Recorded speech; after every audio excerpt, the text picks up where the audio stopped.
Il s'appelle Dieudonné Moulema. Ce jeune garçon, âgé de 28 ans et célibataire de son état, qui a sectionné son appareil génital sur révélation divine selon lui. Il a fondé son action sur les principes bibliques qui dit « Si une partie de ton corps te pousse à pécher, coupe-la ». Son père biologique explique le fait en ces termes. Jana mimi nasaga tu vers 15 anafika anekala mama yake anaanza kupika chakula pale, chakula inaivya mkubwa bukari anakula jo analamuka enda kalale mula alalaka mama yake anarema kila mkichi yote si kwa sa mimi nasikia boka mimi sitoka mbele la mtatoka wapi manjo mimi naenda mimi namshusha nani pantalon bila mshusha kumkongo mimi naanza sasa ni nani moro hizo kilo ndantumbwa pite na leta boka ndio tunasubiri mama yake masa kumbe busubuhi tumchumie kwa bantu weushi tumpikia hakuna role ntuma mimi ndo mfungula pantalon mama wako la sexe besha kukata kabisa.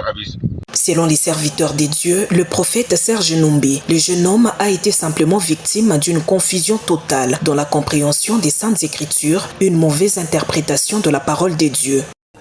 Le jeune homme a eu une confusion dans l'interprétation de l'écriture.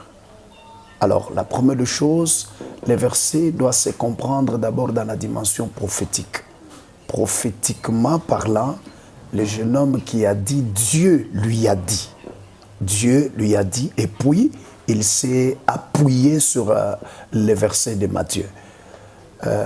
Il a eu une grande confusion par rapport à Dieu a dit. La confusion est fondée sur les trois sources de la voix que l'homme écoute. C'est-à-dire, Dieu parle, l'homme parle et Satan parle.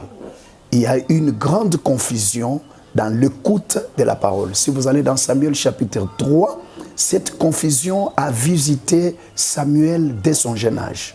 La parole est orale, mais le plus grand problème est que Samuel ne savait pas distinguer entre la voix de Dieu et la voix d'Élie qui était son père spirituel. Si une partie de ton corps te pousse à pécher, coupe-la. C'est un principe biblique certes, mais ce passage ne dit pas qu'il faut couper physiquement, mais plutôt se détacher du péché et se revêtir d'un homme nouveau, à signifier l'homme de Dieu. Ephésiens chapitre 4, versets 17 à 24. Je cherche beaucoup plus les 24 versets. Ça va vous aider. C'est un problème de séparer l'ancien homme, l'ancienne nature, des mauvaises histoires de sa vie dans la nouvelle nature qu'on a comme enfant de Dieu. Ce n'est pas couper la main, c'est-à-dire c'est détacher du vieil homme, c'est détacher des anciennes habitudes. Alors le jeune homme, lui, il a cru que son sexe le pousse à faire le rapport sexuel. Non, non, les rapports sexuels, ce n'est pas l'acte d'abord. Les rapports sexuels commencent par l'esprit de l'impudicité. Donc, ce qu'il devrait se détacher, il devrait se détacher de l'esprit, chercher la délivrance, que de couper le sexe. Il faut signaler que ces faits se sont déroulés à Kolwezi, sur la route Kamoa, dans la province du Lualaba.